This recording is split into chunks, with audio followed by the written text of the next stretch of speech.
Hello. Welcome to this segment. This is to doing the to-dos and how to do the to-dos. And very excited about it. I'm particularly thrilled to have such incredible ADHD coaches to participate in this. So immediately let's bring on Ange and Tina. Ange Carnes from ADHDing with Ange and Team Squire, ADHD coach and consultant. So you're both fantastic. Thank you so much for doing this and welcome. Great to be here. Thank you for having us. It's really good. So thank you. Well, looking forward to all you're going to share. Now, look, we talked sort of backstage previously on like what we're going to start with. We just thought, you know what? That's the question.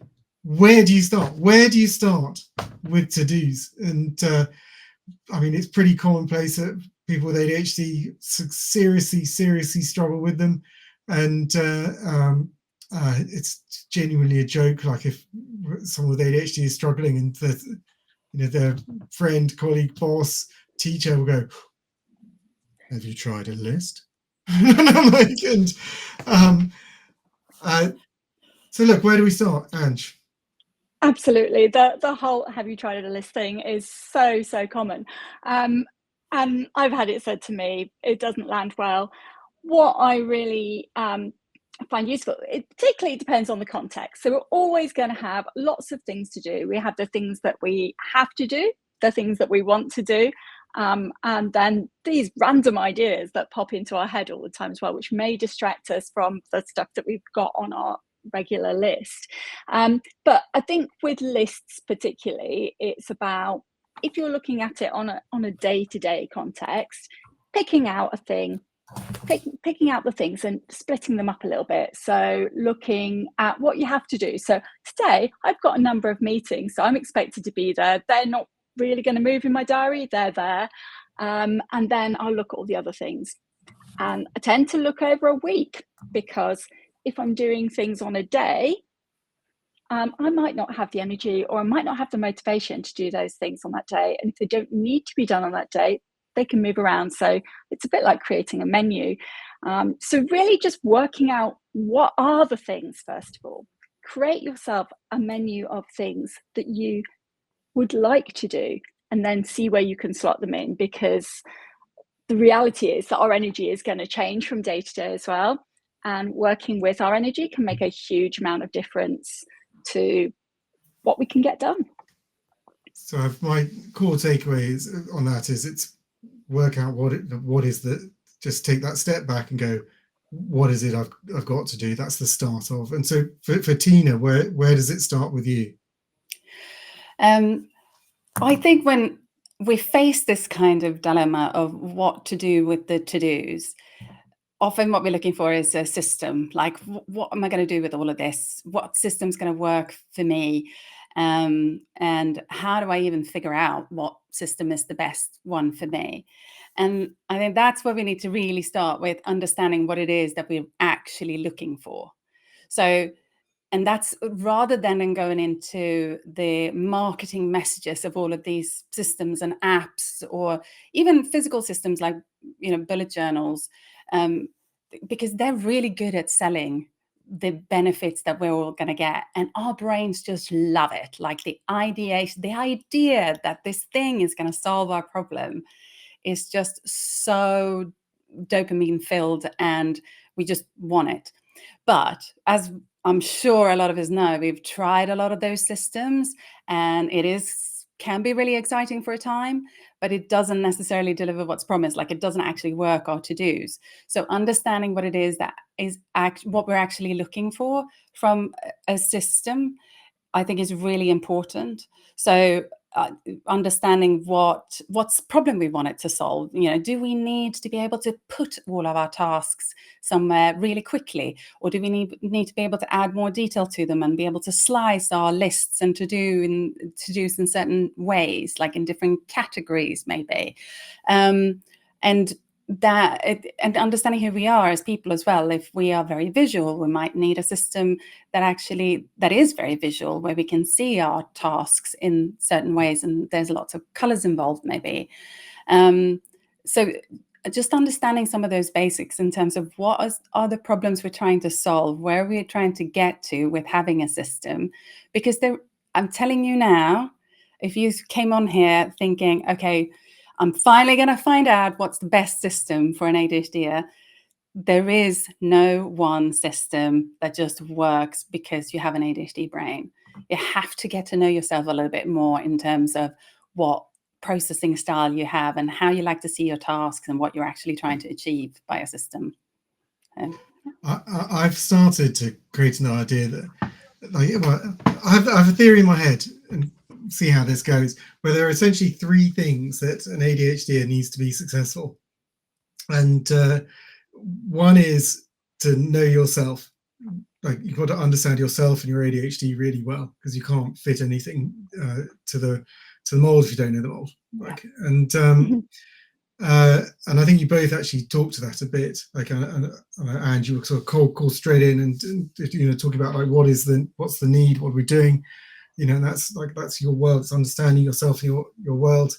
And Tina, I think you talked directly to that. Second part is, which, like, Tina cost us half our audience there, which is like, not, if you want to find the solution, it's not happening.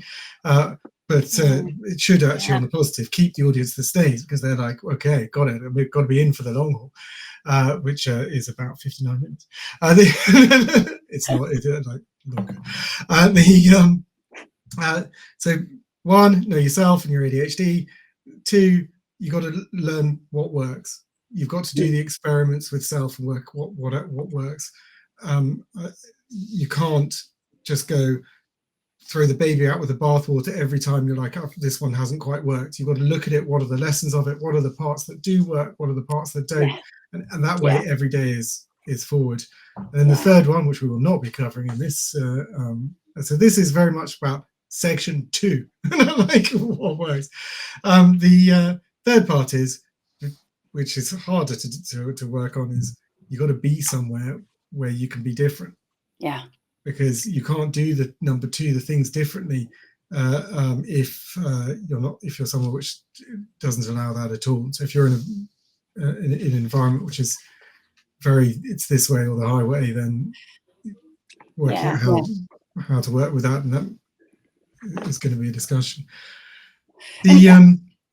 Sorry, to add to that as well. So I think accepting that we are, like, ADHD and our brains are really situationally variable. So there might even be things that certain tasks that we do better in certain environments, or using a particular application, or we do it that in a physical place. We do certain things better on the sofa. We do certain things better in a coffee shop as well. And, like, accepting that variability rather than the word I hear so often, which is like consistency. I want to find something where I can be consistent. It's like, actually, what we probably want to do is accept and kind of go with the shift. When we can't be consistent, that's our cue we should change something up, because that's how our brains work. Yeah. In management science, there was a phrase which for some reason really stuck with me, which is that the only constant is change. And I was like, hello, my life. But I think it's such a good point. I saw Ange, like, nodding in agreement, like totally fighting for consistency, but actually accepting we're highly variable. And actually, if you accept the variability, you can then be quite consistent in the way you respond to it and have a plan. But if you just try and be like very, very regimented, I mean, it comes a crop when it comes a cropper. If you don't have a strategy for when it doesn't quite meet, and you have that to be honest, I thought that was a massive point around situational variability, like the idea that something might work for some things and not others, that we don't have this important, like, dual meaning phrase, magic pill that solves everything. It's not, that's just not the case. In terms of reference to magic pill, obviously, medication for those options, it's a helping hand. It does not suddenly make you an incredibly perfect runner of a bullet journal. Does it not? That's such a shame because like I've always Yeah. wanted to. Yeah, totally agree. And I think sort of as well as the situational aspect is really strong, but then there's also this kind of thing that there's tendency to go, well, that worked really well for a while, now it doesn't. So I'm never going to do that ever again. But actually, you've got something that works really well. So you can revisit in the future. You can go, oh, maybe I'll give that a go now because it worked for a reason. Yeah. Well, So it's Tina, I something that want you your. can add to your bag of tricks that you've got. I Yeah. think that was such a big point, Tina, like on the taking lessons, is like not throwing it out. Yeah. And I think you mean, but yeah, I'm gonna. I know I wanted you to respond. Sorry. Oh, that's right. what, Yeah. No. my And misphrasing. sorry, and that I completely agree with that, and that's what I often call like taking the data from your learning, right? So when you've tried something, and you might think that, oh, it doesn't work anymore, but something about it worked. It worked at the beginning, it worked for a while. So what is that data, the bits that you can sort of pick out from that? Equally, you can look at it and go, what had me stop? Like what made it boring, or what didn't work so well about it? And then use all of that data to build like your next solution or a better solution, or use parts of it and what have you, which I'm sure you agree with, because that's kind of what you said. Absolutely. And I love the idea about data. And I think earlier you mentioned something, I think you mentioned experiment. And I often think about, or, talk about things being an experiment, because we're not looking for perfection, because it doesn't exist, as you said earlier. So what do we need to do? We need to experiment. We need to see what works for us some or most of the time. And then we've got those things. We know we've used that data, and that data comes from us, and it comes from the doing. And we've often got these very inquisitive minds. And so we can tap into that a little bit and we can be in the experiment ourselves and benefit from those results. It has to be less negative as well, instead of relating to it as a failure or didn't work. It's like, no, what are the data points, data points doesn't have a positive or negative connotation. It's just fact, effectively, like what happened, which I think makes it a lot easier for us to actually unpick what might work and what you might want to leave behind. So, which is also good for our brains when we're not having that automatic negative connotations of things. Yeah, that works really well for me, because I've got this horrible thing about the words success and failure. I think they're very loaded. We've all got so much in our brains around that. So if we use that kind of idea of an experiment and data and being able to try things out, then we take that pain away. We take those negative connotations out. Yeah. So I think people would like something to chew on in terms of direct ideas. What interventions have you seen that you were often like a first port of call for you, like you've seen work multiple times? Who wants to take that first? So, well, I would always, my answer to that question is always, there isn't a particular system that will work, but principles that we should look for that I think works are things that are customizable, because we want to be able to adjust it to our brain. Now, you can go overboard where you spend so much time in the customizable black hole, but a little bit of customization, I think, is a good thing. It needs to be flexible and forgiving. And by that, I mean, any systems whereby you don't do it for a few days, you come back and it's just got like 5 red crosses that just immediately makes you feel bad, is not a forgiving system. Like, you want the systems that are customizable, flexible, and forgiving. A way of managing our tasks would be sort of my guiding principles for things that work. I have examples. I mean, I do think bullet journals, for example, is a good physical version of that. I say physical because I think often when people think I need to organize myself, they think I need a digital system. Even if they've been like writing things down by hand all of their lives, all of a sudden they think they need to go digital. But I think, again, you need to take the data from that and actually accept that you probably like physical. So, you know, a bullet journal is an example of Yeah. a forgiving system, and there are obviously digital I- versions of that too. And I like the callback to, like, you need to know who you are, like, and to do things that, for example, if it's paper, then recognize that that's the thing that works for you. People talk about a bullet journal a lot. What does that mean? What is a bullet journal? So I'm going to be honest, I'm a completely digital person, so I'm not a bullet journal person, but what it provides in terms of forgiveness and flexibility is that you write down every day or every week what it is that you're going to do. So you don't come back to logs or things that sort of calls you into shame, as it were. You get a fresh start a lot of the time, and that is another example of just a forgiving system. And I think there's actually a digital system, well, Microsoft To Do, which not a lot of people know about, and I used to use a lot before I sort of left corporate. They have a forgiving feature, as in they have a today list. So you have your list there, which is like a whole database of tasks, but every day your today is blank. So you get to sort of start afresh. Now, it'll give you suggestions of what you might want to follow up on that you didn't do yesterday, but it doesn't have that sort of penalizing effect to it, or like where you go, oh my God, that's overdue again, which I really like, and I think works for a lot of people in that environment. Yeah, and Microsoft To Do, which is a good is actually a pretty decent product, and I do think most people have it bundled with Office and don't recognize, well, just not aware of it, and actually they've done quite a lot of good work. I've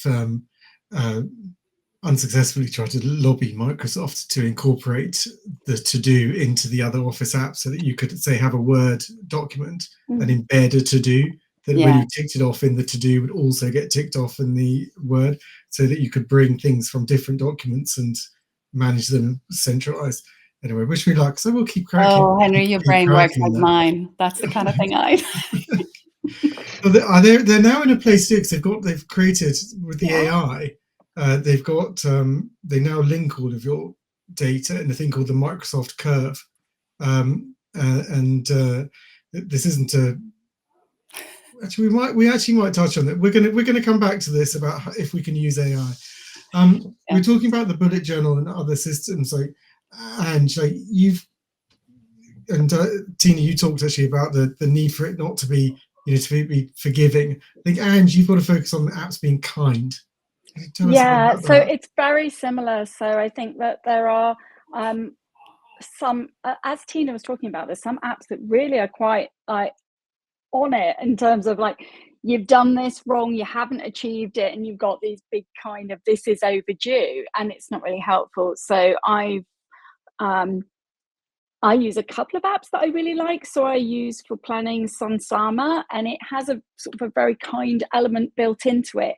It encourages you not to try to schedule too much in your day as well, which I think is quite nice. And there's no real kind of consequences. There's no penalties. It will move things forward. And after 3 days, it will put them into an archive if you haven't done the task. So they're still there, you can still access them, but it does give you a little bit of time pressure on that as well. So you wanted to do them then in there. And there's another app that I'm using, and it's sort of a to-do list for self-care, which is we often build our list with multiple things in them. This separate called Finch, which some people may have used, and it's across between like a Tamagotchi, where you have to feed it and look after it and things, and then it goes off on, this little bird goes off on adventures, but you have self-care tasks in there, and it's really, really kind. There's lots of that built into it, lots of positive reinforcement and not the negative side of things. It starts with really tiny steps for everything, which is hugely helpful, I think. So yeah, basically, let's not use apps that are going to be mean to us. We want things that are kind and forgiving, as Tina said. And what you touched on there as well is the gamification that can work really Yeah. well for us, right? So I've not used that thing since I've heard great things, by the way, and I must try it myself. But Finch, was it Finch or something? Yeah, Finch, yeah, I like the bird. yeah. And that gamification can be really important for us, especially if we're sort of feeling that our system's getting a bit dull. Gamify it with Yeah. ourselves, gamify it within whatever you're using, like super important. Yeah. Should we talk about Eat That Frog? Because I'm pretty sure me Oh, and Anne please. talked about, yeah. Don't eat the Okay. frog. I have a frog somewhere, and I don't know if you have seen my frog don't eat the frog video, Tina, but there's me with this frog going, don't eat the frog, because we're given this, especially in the corporate world, really much kind of fed this. If you do the hard thing first, then you get to the fun things, which doesn't work for our brains. But it's very ingrained, and I did this for years. I was a charity CEO. And I remember hearing this and going, oh, that sounds really good. I'm going to try this. I'm going to try that. And the pain of doing it, just as the pain of eating all your vegetables when you're a kid and like eating all the bits of your dinner you didn't really want before you could have your pudding.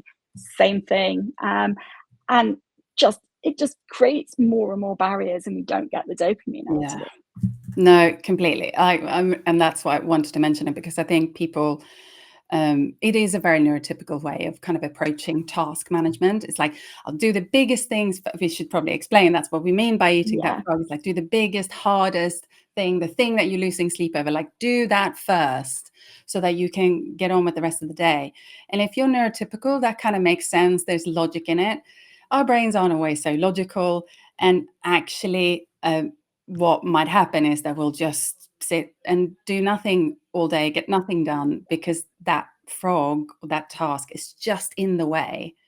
And then what we want to do is like eat the treat first, have a little, have something that spikes our dopamine, gives us a bit of feel good, and kind of go, I might want to do something else now, because you build it up. Yeah. It has to be some dopamine in the things that we do. So yeah, I'm glad we got that said. We didn't want to leave it not having that said. It reduces that sort of thing. We don't want to build up shame. So the first thing we do in the morning is the thing that we find really incredibly hard, and we don't get it done, and it sits there and it's in our brain because we haven't done it.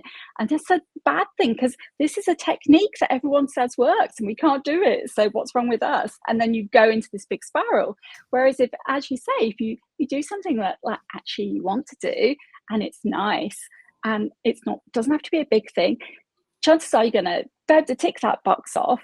And that reinforces the fact that you can do things and that you can have success. And so when you go to whatever your next task is, whether it's the frog or something else, you've already got a sense that you can achieve. So you expect to achieve. And that's just, it's a spirally thing. So rather than starting the way that's harder, just start the way that's easier. And I'm really, really, next time I go to my mum's going to say, no, Mum, I want my pudding first, and see what she says. I'm not sure she's going to go for it, but I thought that what's really nice about the transition in the conversation is we've gone from talking about, look, this is your to-do system, but if we're going to talk about doing the to-dos, we need to talk about actually how you get them done. And like for some, eating the frog works really well. Like, and we talked also about the experimenting, working out, knowing yourself. I certainly think in terms of my ADHD that I have to think quite hard about when I'm best able to focus in on something and when I have the best control. And for me, actually, the first time I sit down, I drop my kids off. My wife starts pretty early, and I come up to my desk, and I have great control on starting that thing now. And so in terms of eating the frog, that's great for me. My massive danger is that's my day, right? I am getting sucked into that. I am going to kill it.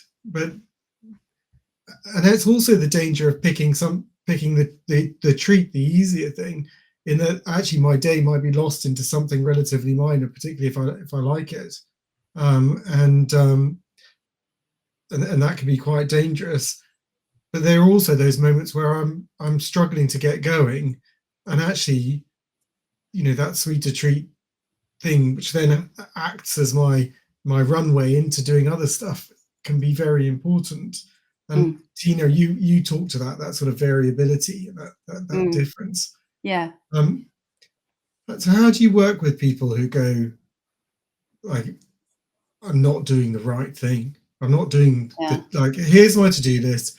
I did a great job. It's 1, 2, 3, 4, 5, or I've used some Sama, and then for at this time I put in that, and now it's this time, and I am doing something completely different. Yeah.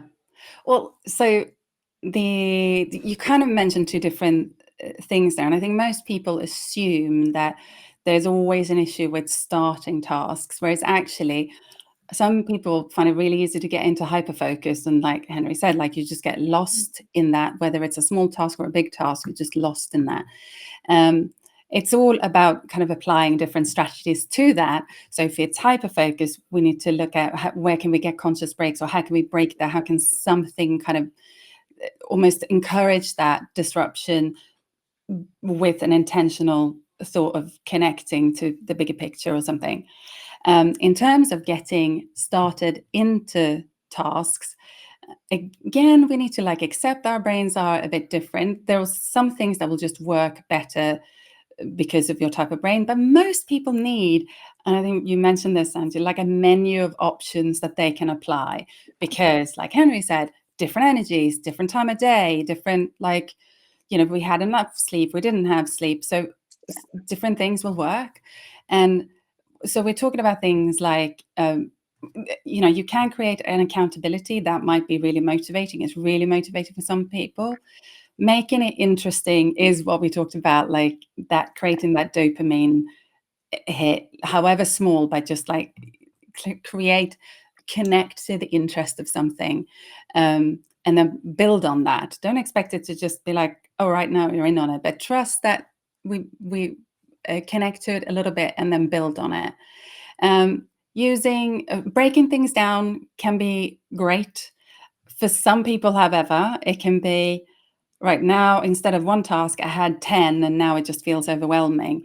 So we might need to just consider what we're trying to get to, rather than just having all of those individual tasks staring back at us, and actually then break them down again, collate them again a little bit based on our objectives of where we're trying to get to.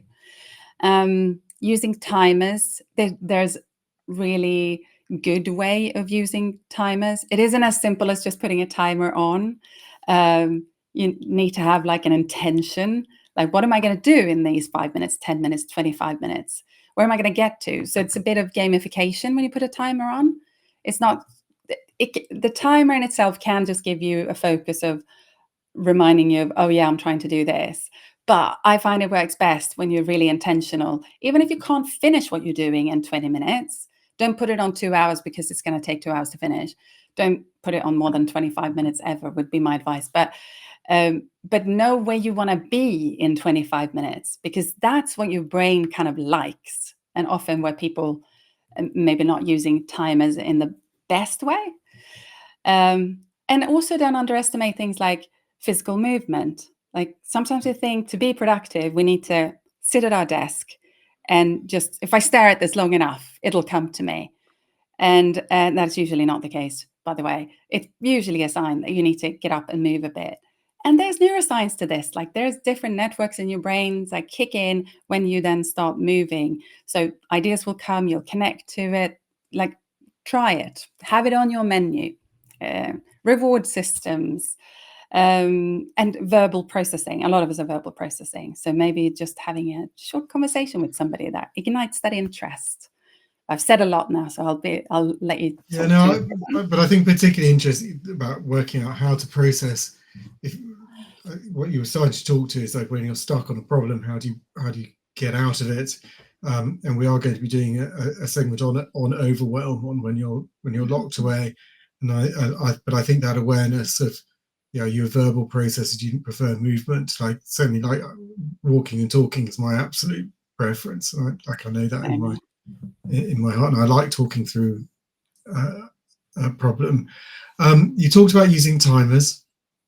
I have views on the Pomodoro method, and I'm not going to tell you what they are. What's your view of the Pomodoro method? Well, I kind of said a bit, Anja, I'll let you talk to Yeah, it. I think it's pushed. I think it's pushed too much. I think it's like pushed as the single solution. So timers, I agree, can be really helpful. I think they work sometimes and not other times. One of the things that I do sometimes is I have a physical alarm clock, which I'll go, oh, I want to do a thing. I want to put a bit of challenge into it, so I'll set it and it won't be for too long, but I'll put it across the room or I'll put it in the other room, so I can't ignore it because it's loud, but I have to then physically stop what I'm doing at that point and go up and turn it off. Okay, but I but don't that's like an important little note. It's some way gotta away. yeah, You have to go. You have to go. It's not just on your desk. no. But I don't like the kind of, you've got to do this amount of time and then you've got to have 5 minutes break and then you've got to do this. So I think there's a lot of, you work out what works for you. And I agree, kind of keeping it short really helps, because often it's about getting started. If it's about getting started, then you probably shorter times are better. Yeah. I mean, I completely agree with all of that. I do think it's never as simple as just using a timer. It's always about understanding your intention of it, where you're trying to get to, and what a lot of people tend to do is like, well, I'm in it now, I'm going, so I'm just going to keep going, and that's where the timer stops working as a method for productivity, really. I'm curious to hear more about what you think now, Henry. And honestly, I thought your eloquence on talking about timers was really great. Which, like, the Pomodoro method has a completely flawed premise for people with ADHD, and the flaw is that let's say the idea is it's 20, as Ange said, it's 25 minutes and a 5 break, and then repeat ad infinitum. And I think the idea, then you have a longer break after you've done 3 Pomodoros or 4, and that's your world. The assumption is that after each break, you will easily and conveniently refocus in on whatever it was you were supposed to focus on. And that is just not gonna, not for us, right? And I've watched people actually completely destroy their careers using Pomodoro. And often I've met them where they've done, and what's happened is they're so concerned about a hyper focus, and they're so bought into the system. And what then happens is they don't have the benefit of hyper focus, so they don't have those moments where you zoom in and do a lot. And they have this flaw that you're supposed to be able to focus immediately back in on the thing, and they're not. Whereas I think, Tina, you talked to using intentional breaks, and Ange as well, that using the timer to say, I'm going to, this is what I want to do, I'm going to create an intentional break, add some gamification, and actually it'll help me not have hyper focus and zoom in on this thing, a problem I talked about earlier, and I can use it for good, but it has an inbuilt variability that the Pomodoro doesn't. And so I have to, particularly meeting someone who genuinely had ruined their career because they'd just gone, I must use this, I must follow it, and I'm struggling to get anything done. And you're just like, you've created yourself a series of hurdles in your day that you, someone with ADHD, are particularly not well tuned for. Yeah, I was thinking as well, so we've touched on a little bit about breaks, and taking breaks, but also having breaks that are meaningful to you. And on the if you want to, some people might want to have a break and go for a walk, and other people might want to have a break and read a book. It's whatever is going to be good for you in that break, and however long you need it. Now, obviously that depends what kind of job you do, and when you can have those breaks and what your environment's in. But again, this sort of comes back to this sort of menu of things that you might want to do in your break, and that helps to contain some of the sort of distracting ideas as well. So for a while, I've got big floor-to-ceiling windows in my flat, so for a while I had chalk pens, and I wrote up some of the fun things for breaks so I could see them and they would be there, and I'd just be able to sort of pick and choose out them. Again, that only worked for a while, but it's something that I might go back to in the future. but just giving yourself some options, or having a box of ideas or things that you might want to pull out and just choose from during that time, so that you can do something that, particularly if you've been working really hard on something and your brain's been concentrating, having something that is restful for you. Doesn't mean sitting down and having a nap. It could be just doing something different. Yeah. What you demonstrated so beautifully there as well was, you had that thing on the wall and it was working well, and you might go back to it. It's not a failure. It's just part of your toolbox, part of our menus. There was something that worked about it at the time, and you can use it again. That's like a good demonstration of taking the data and take from it what's useful. I think I want to mention here as well in terms of breaks, because so many people come to me and sort of say, I just scroll on my phone or watch YouTube or Netflix or whatever it might be, right? And I just want to give people this. Like, sometimes that is what your brain needs. Like, you're doing it because if we're overwhelmed, or we just got a lot on, or we've just been working in hyperfocus and we know we need to switch off, sometimes that's the easiest way, because although it's like connecting to something else, it does give your brain a break where it might be really difficult to switch off or transition. And maybe you only have 5-10 minutes.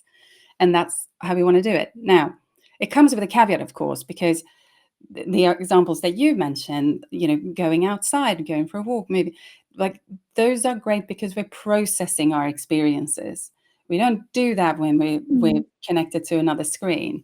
But they have different use cases, basically. When we're scrolling on our phone, it's a different use case to when we're having a break, going out walking. So we might want to consider, when taking intentional breaks, what type of break do I need here?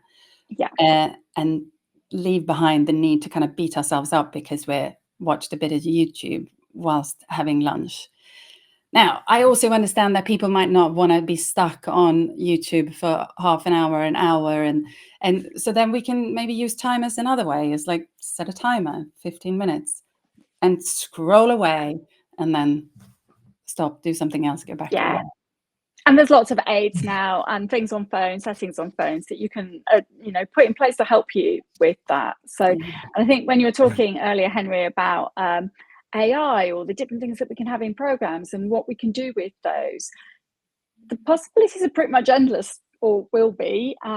But it's about, it all comes back to going, well, what do you want it to do? What will be helpful for you? Not expecting it to fix things, going, what will be helpful for me to do this? And it's becoming more and more possible to create that yourself. Yeah. Have either of you seen much use of AI for positive for people with ADHD? God, yeah. I love it. Why did they not invent this earlier or make it available earlier? Because obviously it's been growing and developing for quite a long time, for many, many years. But there's so many things and so many ways that just take the pain out of things. It reduces the stages. It's, and again, different for everyone. But actually, if I can ask ChatGPT something, rather than having to scroll around multiple websites to find information in different places, great, I will have to then double check, if there's something that looks like it's slightly odd. This is not the authority of everything everywhere all the time, but it is something that is a tool. So if you can use it as a tool, and you can create prompts. So I've got a program called Creativity Crops, which is all about taking all your wonderful ideas and then putting them in an ideas barn. You see seeds for ideas going there, and then you can work out what you want to sow at different times and what's possible, how to use your time. So it's a sort of project management in a way, but it takes it through to harvest, so we get there. And I created an AI for it called Chloe. She's the farmhand, but she's been fed all of the information about the program. So when you ask her something, she relates to it in a way that's helpful and answers sort of queries about what can I do? I haven't really touched this for a while, or this idea, I haven't done anything. How can I get started again? Or how can I reinvigorate it? And she will give ideas fed from both the internet but from the source materials as well. So you can start creating things that work for you. And I know sort of a lot of people playing around with having different assistants and things like that for different tasks. How did you create Chloe? Like, what was the mechanism? Do you know what? It was really straightforward. I'm sure it probably is. Haven't been in and checked for a little while, but with ChatGPT, you can do it. I can't remember the exact stages, but essentially you go in, you name your bot, AI, whatever, and you give it a bit of information about context and how it's supposed to be used, and then you can feed it source material. So, you know, I'm just feeding it PDFs and documents and different worksheets and different things from there. And it was incredible. So Wow. I showed my partner. So ChatGPT, you are now Jeeves from PG Worcester. Please consume all the books.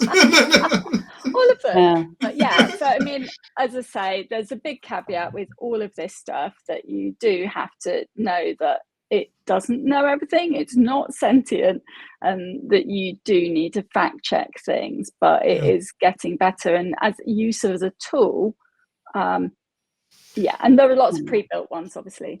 No, sure. Tina, have you seen much use of it? You would. Yeah, I mean, I personally love it. I think I've discovered a new use case for it today, which I think is very specific for ADHDers.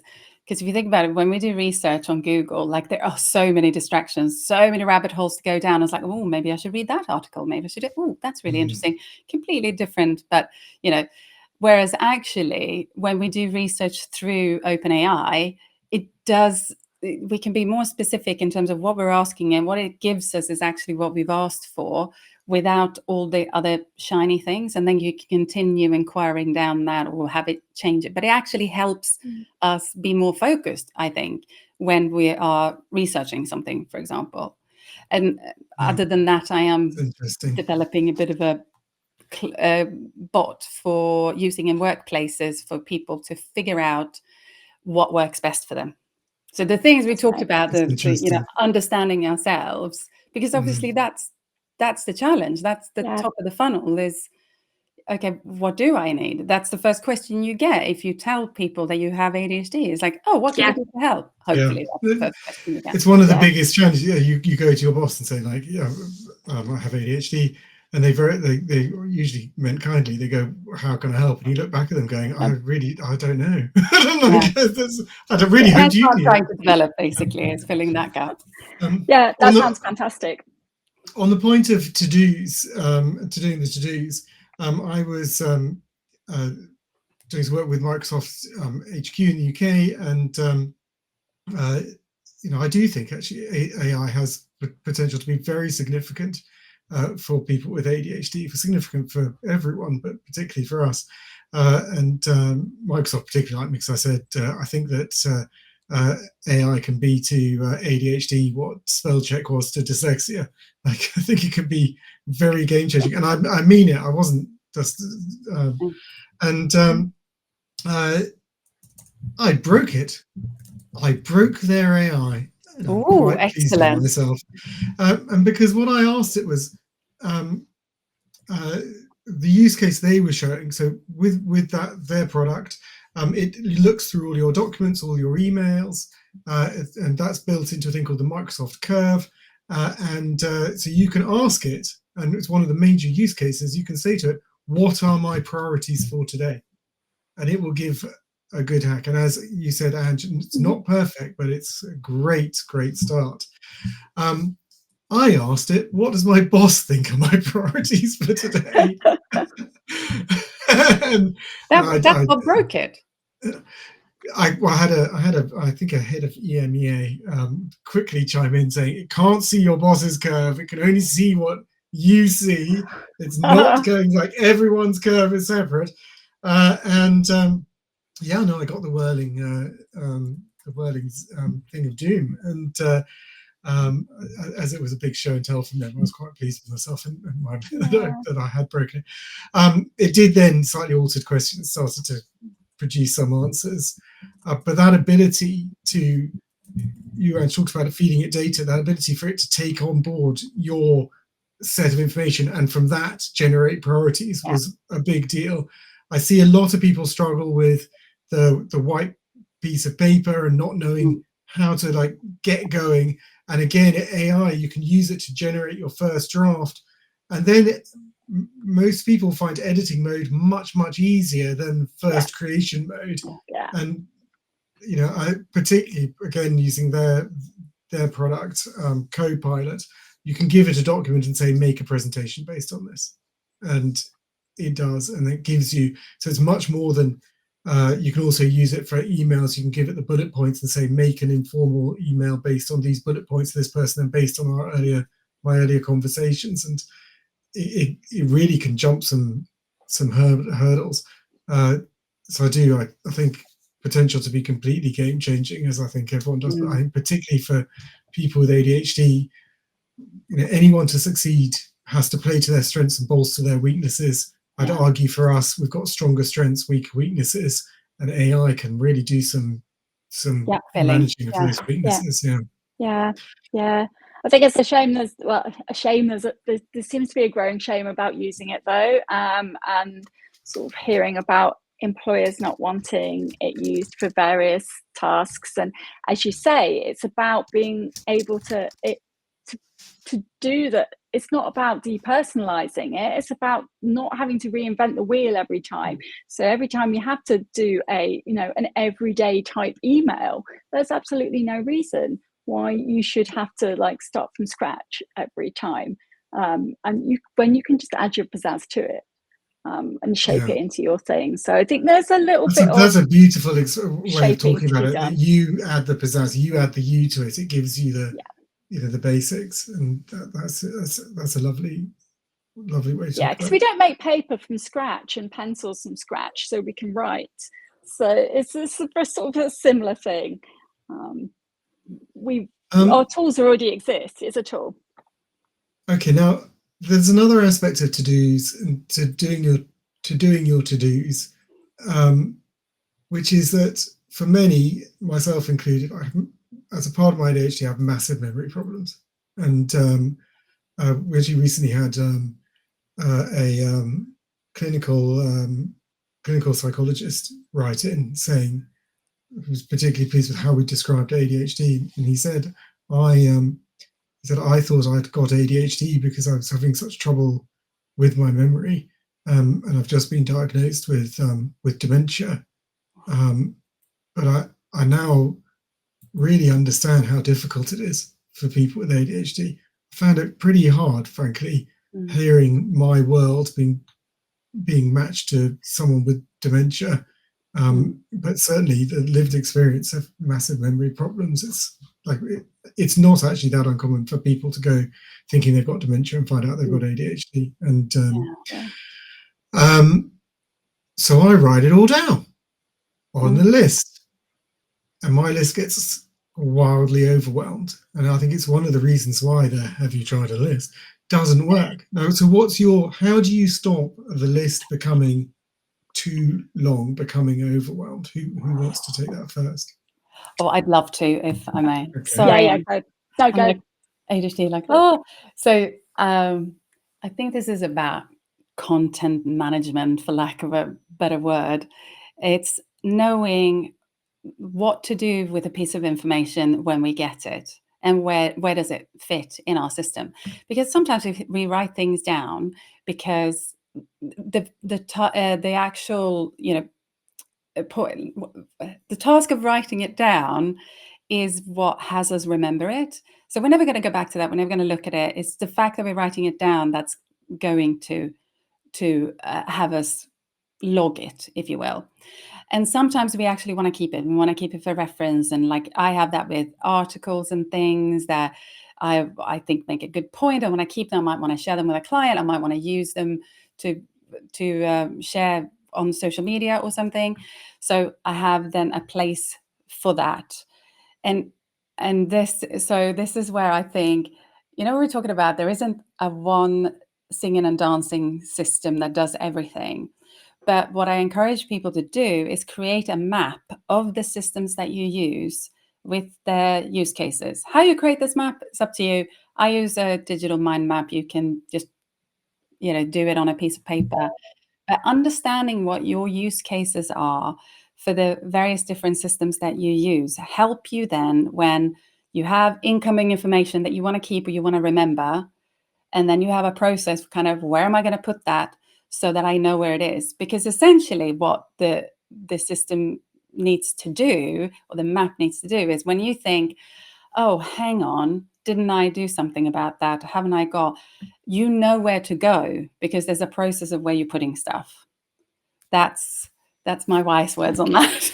That's how I do it. Honestly, like I thought that was, I had my own little epiphany moment of like the map, well, given to me by you, that idea of you having a map to map your processes so you can have that awareness of them and also awareness of the gaps.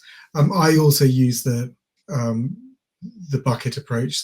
So there are things which aren't going to be done today, tomorrow, in the near future that need to just go into a bucket to be referenced potentially later, but it's not for now, but they don't go on my core list because they are not a core thing that's happening right now, and that has been very but then that's substantial. Your system, that's your map, is you have your buckets and then you have your list. So when something comes in, you kind of know if it goes in a bucket or whether it's go, I think that. But I think the map provides you with more clarity on it. Like I'm going to be making a map in the near future. I do have a very satisfying mind map of my thing.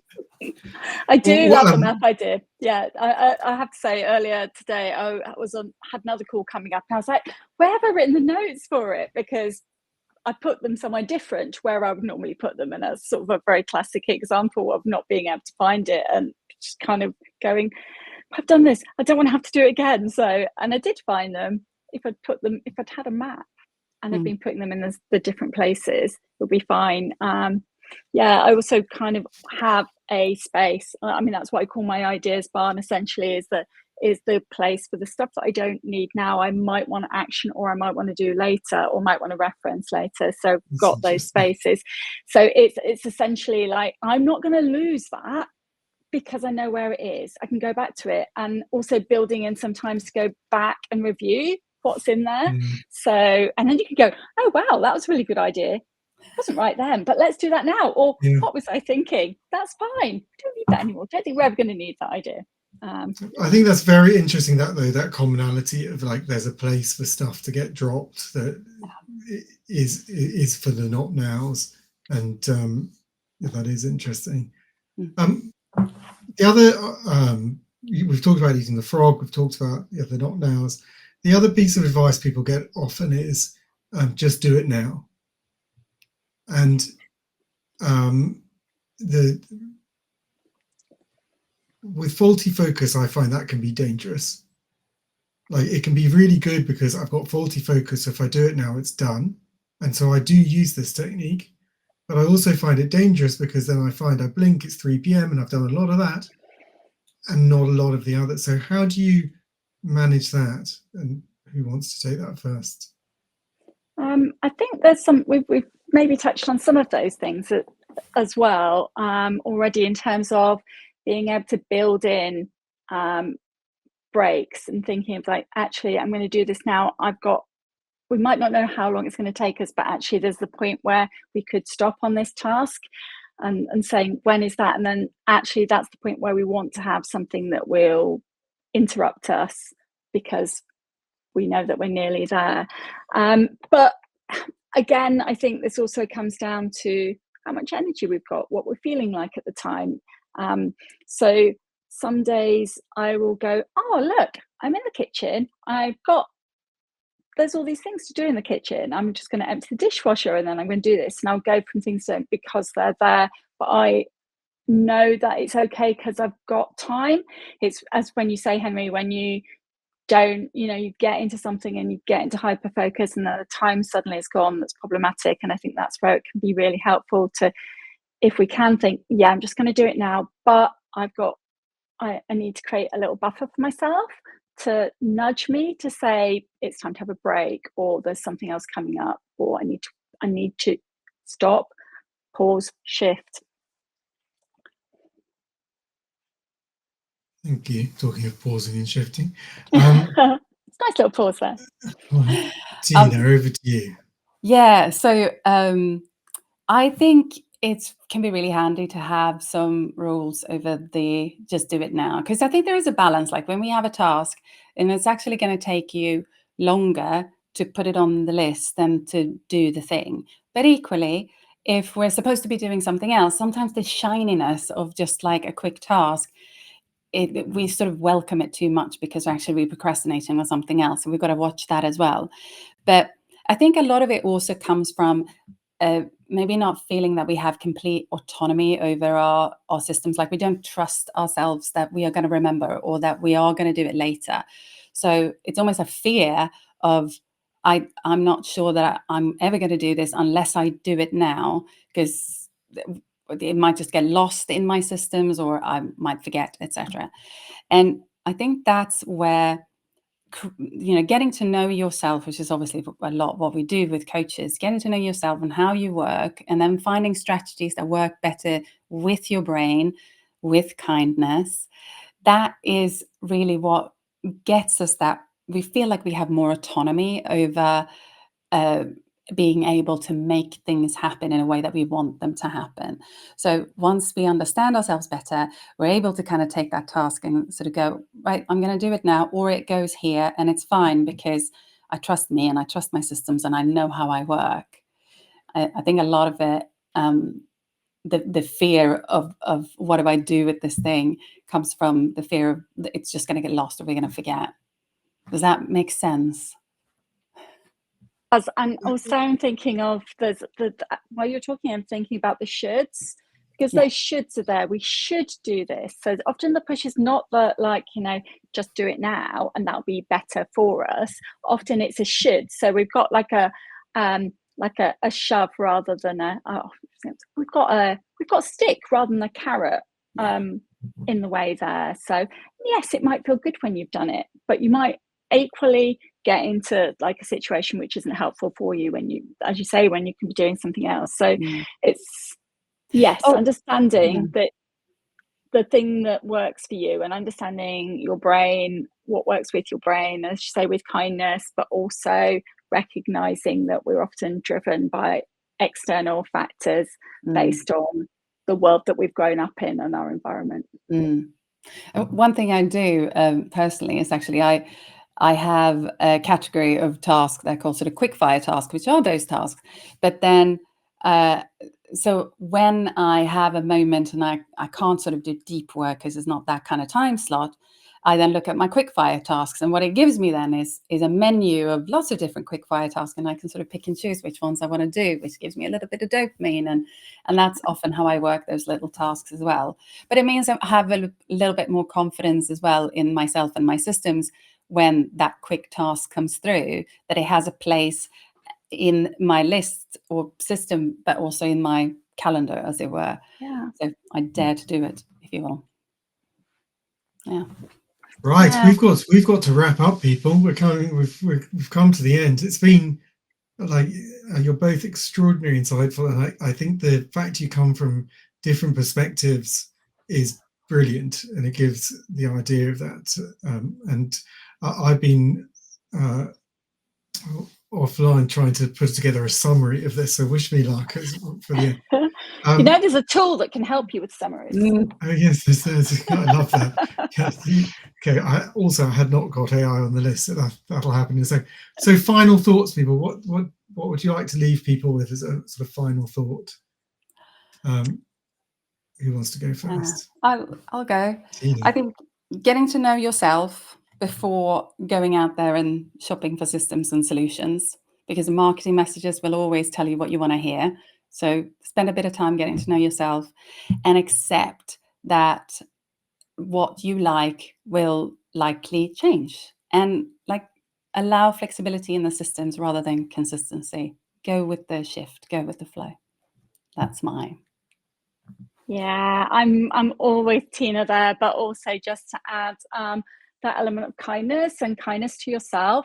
So when you're having a day where things don't necessarily go to plan, and your systems don't feel like they're for you today, it's a day, and the there's often lots of other circumstances about that. So if you can just show some kindness to yourself, it makes it easier then to get up the next day and do the things you want to do then. Such an You're important amazing. point. Thank you. Ange of ADHD with Ange, Tina Squire of adeptina.com. Like, you're both amazing, and genuinely, like, I've really loved this segment.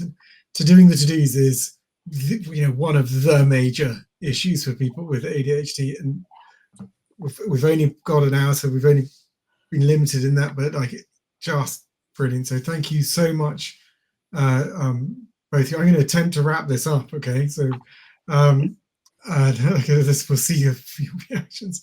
So I think what we said was, know yourself, know your goals, map it out, so you know your processes, you've got a schematic of what to do, you've got a better clarity of that. Recognize the variability, so don't throw something out just because it doesn't work that one time. Being aware of time and the judicious use of timers, that sort of looking at time and using it either to create interruptions for yourself, or using it to help you incentivize to get going on something, and to give yourself those sort of bumpers for that. Have a plan for the not now, so the things that you can't do now. And I think we all seem to have the same system of having a somewhere where we can save it for later, but it doesn't incur into our main list. The last two, recognizing it, this is a constant experiment. Like, we're trying to be better every day, every week, every month. And the last one, which is from both of you, but was particularly just spoken to you for Andrew, which is being kind. Kind processes and being kind to yourself, because this is tough and it's difficult. Guys, you've both been wonderful. I've really enjoyed this, and I've learned a lot. We have to say goodbye, so thank you. Thank you so much. It's been great. Thank you. It's been great. Brilliant. And that's me signing out to the next segment. Thank you for joining, and I thought that was a wonderful segment. It really opened that discussion, that conversation, that big talks on starting that framework, what it means to be successful into doing the to-dos.